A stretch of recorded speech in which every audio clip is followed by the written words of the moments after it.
में ध्यान देंगे। श्रमिक भाई बंधु बहुत जोखिम वाला काम करते हैं, काम ऐसा करते हैं कभी भी दुर्घटना हो सकती है, लेकिन दुर्घटना के बाद उनका क्या होगा ये उनको खुद नहीं पता होता है। तो ध्यान रखने वाली बात है कि जैसे ही कोई श्रमिक भाई बंधु है तो काम उन करते हैं तो उनको योजना उनके साथ अगर कोई दुर्घटना घट जाती है और दुर्घटना में कोई हाथ कट जाता है, पैर कट जाता है या आँख की क्षति हो जाती है, तो ऐसी स्थिति में श्रम विभाग के पास एक योजना है जिसका नाम है बिहार शताब्दी असंगठित कार्य क्षेत्र कामगार एवं सरकार सामाजिक सुरक्षा योजना। नाम बहुत लंबा है, याद रखने की जरूरत नहीं है, बस हम ये चाहते हैं कि आप एक चीज याद रखें कि आप श्रमिक भाई बंधु हैं और बिहार के रहने वाले हैं और आपके साथ कोई दुर्घटना घट जाती है तो आप लोगों के लिए योजना है। आप श्रम विभाग का ऑफिस जो है उसे कंसल्ट करेंगे, जिला में भी है, प्रखंड लेवल पर भी है और हमारे जिला पदाधिकारी से भी कंसल्ट कर सकते हैं।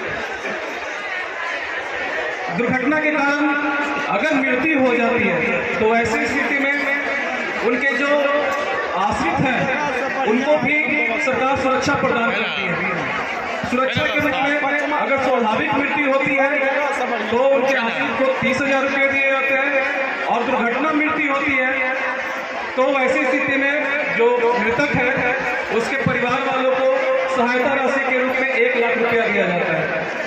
तो ये तो हो गया कि जो बिहार के रहने वाले हैं, बिहार में ही काम करते हैं तो उनको सुरक्षा का प्रावधान है। इसके अलावा बहुत सारे मजदूर जो हमारे हैं वो प्रवासी मजदूर हैं, वो जाते हैं वहाँ पर काम करते हैं और काम के दौरान कोई दुर्घटना हो जाती है, दुर्घटना के फलस्वरूप उनका हाथ पैर चला जाता है, अब वो काम कैसे करेंगे? तो एकाएक उनके साथ जो दुर्घटना घटती है तो उसको सहायता के लिए वहाँ पर भी 50,000 रुपये अगर एक अंग भंग होता है तो सरकार कोशिश करती है कुछ सहायता राशि उनको दी जा सके। अगर दोनों अंग भंग हो गया, जैसे दोनों हाथ कट गया या दोनों पैर कट गया, तो ऐसी स्थिति में उनको 1 लाख रुपया दिया जाता है और अगर उनकी दुर्घटना मृत्यु हो गई तो ऐसी स्थिति में परिवार वालों को 2 लाख रुपये दिया जाता है ताकि उनके जाने के बाद जो श्रमिक है उनके जाने के बाद उनके परिवार वालों को कुछ तो सहायता राशि मिल सके। तो ये तो हो गया प्रवासी मजदूर योजना। तो जो यहाँ बिहार में काम कर रहे हैं, जो बिहार के बाहर काम कर रहे हैं, इसमें सिर्फ मैं इतना ही कहना चाहूँगा कि जब आप जिंदा रहते हैं तो अपने प्रमाण पत्र जरूर अच्छे से बनवा लें और मरने के बाद जो डेथ सर्टिफिकेट होता है, पोस्टमार्टम रिपोर्ट होता है, FIR होता है, वो सब जरूर करवा लीजिए, क्योंकि उसके बाद आपके परिवार वाले दौड़ते भागते रहते हैं, आपका डॉक्यूमेंट नहीं रहता है, आप कहाँ बाहर में काम करने गए हैं वो भी नहीं बता के जाते हैं ढंग से, तो कुछ आइडिया होता नहीं है। वैसी स्थिति में कोई दुर्घटना घटती है या आपके परिवार वाले, आपके पति, बच्चे, आपकी पत्नी, आपके बच्चे या जो भी माता पिता हैं बूढ़े, वो दौड़ते रहते हैं, कहते हैं सर कुछ तो दिलवा दीजिए। DM साहब के पास जाते हैं, मंत्री जी के पास जाते हैं, किसी के पास जाते हैं, तो उस समय आप दौड़ने से अच्छा है कि सबसे पहले आपकी जो जिम्मेदारी है उसको जरूर पूरा कीजिए, अपने कागज वगैरह बनवा के रखिए, मरने के बाद जो कागज उगज बनता है FIR सब करवा लीजिए, कहीं दौड़ने की जरूरत नहीं है, आराम से कागज उगज लेके ऑफिस में आ जाइए, आपका काम हो जाएगा। ऑफिस हमारा जिला में भी है और ब्लॉक में भी। अभी DM साहब अब बोले हैं सारे PDO साहब को कि एक अच्छा सा ऑफिस, जो हमारे ADO साहब हैं, लेबर इंस्पेक्टर पहले कहे जाते थे, उनको एक अच्छा सा ऑफिस मिले ताकि उनको सिमरी बख्तियारपुर से जिला का चक्कर ना लगाना पड़े। एक तो ये बात हो गई। इसके अलावा बहुत सारे ऐसे निर्माण श्रमिक हैं, उनको भी सरकार के द्वारा श्रम संसाधन विभाग के द्वारा योजनाओं का लाभ दिया जाता है। अब इसमें यह जरूरी है कि जो निर्माण श्रमिक हैं वो अपना निबंधन करवाएंगे, तभी उनको निर्माण श्रमिक को जो भी योजनाओं का लाभ मिलता है वो मिलेगा। पहले तो जो योजना के बारे में हम बताए उसमें निबंधन की जरूरत नहीं है। किसी मजदूर के साथ कोई भी दुर्घटना घट गई तो उनके परिवार वाले आएंगे, कागज उगज लेके अच्छे से फॉर्म भर के उनको योजना का लाभ मिलेगा। लेकिन जो निर्माण श्रमिकों के लिए योजना चल रहा है उनको निबंधन करवाना पड़ेगा। BOC का बोर्ड कहलाता है, भवन बोर्ड, वहाँ निबंधन होना है, वो करवाएंगे तभी जो भी योजना चल रही है उसका लाभ आप ले पाएंगे। तो निबंधन करवाने के लिए करेंगे क्या किसी दूसरे आदमी के पास जाएंगे, तीसरे आदमी के पास जाएंगे? नहीं। वो ऑनलाइन प्रक्रिया कर दी गई है। पहले था कि ऑफिस में जाइएगा तभी होगा, अब ऑफिस में दौड़ने की जरूरत नहीं है, अपना दिहाड़ी छोड़ने का जरूरत नहीं है। जब मौका मिले, सुबह शाम या किसी दिन काम नहीं करने गए, उस दिन अगर आपके पास समय है तो जरूर अपना निबंधन करवा लीजिए समय रहते। और निबंधन के लिए कुछ नहीं करना पड़ता है, 50 रुपये शुल्क लगते हैं और 5 साल के लिए आपका कार्ड बन जाता है। फिर 5-5 साल करके आपको उसका नवीकरण करवाना पड़ेगा, टाइम से लेकर करवाना पड़ेगा 60 साल तक। 30 रुपया दीजिएगा, अगले 5 साल के लिए वो कार्ड आपका नया हो जाएगा। फिर 30 रुपया दीजिएगा, 5 साल के लिए नया हो जाएगा। 60 साल तक अपना जिम्मेदारी पूरा कीजिए और जो भी योजना का लाभ लेना है उसी दौरान 60 साल तक वो आप योजना का लाभ ले पाएंगे और 60 साल के बाद भी ले पाएंगे, क्योंकि इसमें बहुत सारी योजना है। योजना के बारे में सिर्फ पहले तो निबंधन के लिए हम बता दिए कि ऑनलाइन है, किसी से आदमी के पास नहीं जाना है, कहीं चक्कर नहीं लगाना है। जब मौका मिले कंप्यूटर जहाँ वसुधा केंद्र सब चलता है, आपके पंचायत में वसुधा केंद्र है, कहीं पर भी इंटरनेट चलता है। आप सब बच्चे तो स्मार्ट हो रहे हैं, आपके बच्चे भी कुशल युवा केंद्र में जा रहे हैं, वहाँ भी कंप्यूटर सीख रहे हैं, उनसे भी करवा सकते हैं। तो उसके द्वारा निबंधन हो गया। निबंधन के बाद आपको लाभ के लिए फॉर्म भरना पड़ेगा, तो फॉर्म भरेंगे जो भी योजना है उसी का तो लाभ आपको मिलेगा। अब योजना क्या क्या है हम 2 मिनट में बताना चाहेंगे, फिर अपना बात खत्म करेंगे। सबसे पहले तो अगर कोई मजदूर है, उसके यहाँ बच्चा जन्म लेने जा रहा है तो उसका तो मजदूरी छूट गया, वो माँ है वो काम पर जा नहीं पाएगी, तो सरकार ये चिंता करती है कि अरे ये तो 3 महीने तक बहुत सारा 3-4 महीने 5 महीने जो भी है गर्भवती महिला कैसे काम करेगी मजदूर।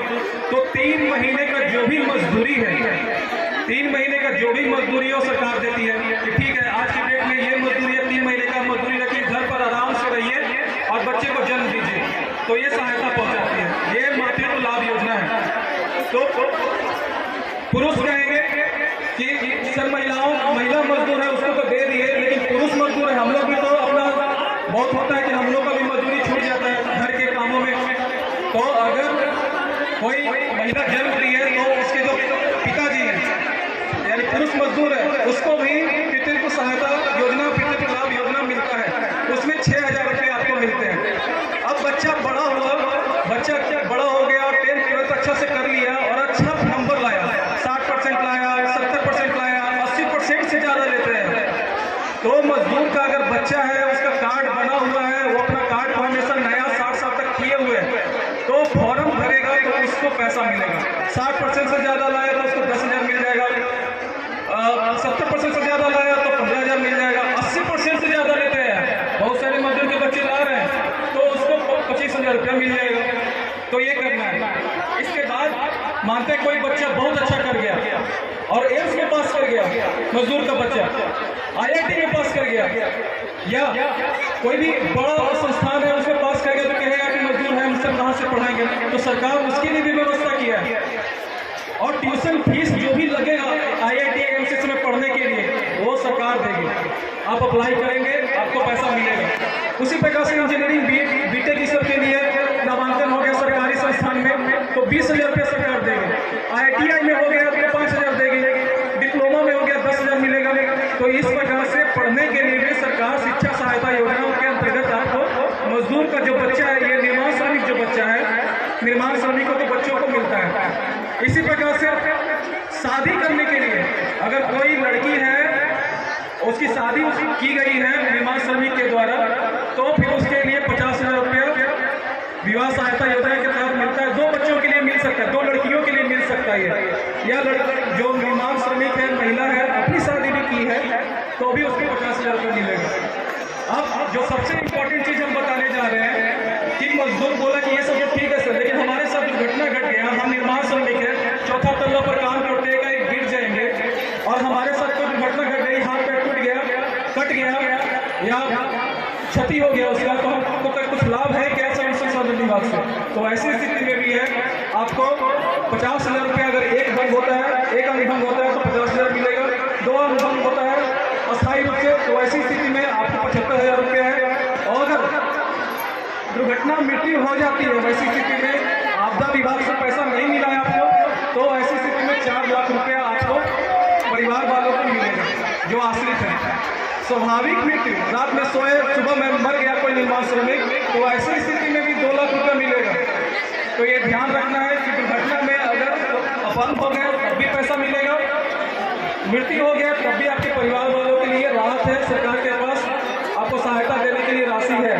ये है। दूसरी बात सबसे अंत में जो हम बोलना चाहेंगे कि इसके लिए सबसे अंत में ये बोलना चाहेंगे कि आपका निबंधन अगर नहीं है तो आपको योजनाओं का लाभ नहीं मिलेगा। और दूसरी बात कि उसको कार्ड को नया करते रहना है और आपको फॉर्म भरना पड़ेगा। अभी सबसे बड़ा दिक्कत ये है कि बहुत सारे लोग दूसरा तीसरा आदमी का बात सुन रहे हैं और कहते हैं कि जब तक तीसरा आदमी नहीं करवाएगा तब तक उसका काम नहीं होगा। वो सब बातों में नहीं आना है। ऑनलाइन प्रक्रिया है, जब मौका मिले अपना काम अपने से करवा लीजिए, जो जानता है उससे करवा लीजिए, कहीं दौड़ने की जरूरत नहीं है। साथ साथ तक अपना कार्ड को नया करते रहिए और जो भी लाभ लेना है उसका फॉर्म भरिए, तभी आपको लाभ मिलेगा। घर बैठे बैठे नहीं मिलेगा। धन्यवाद।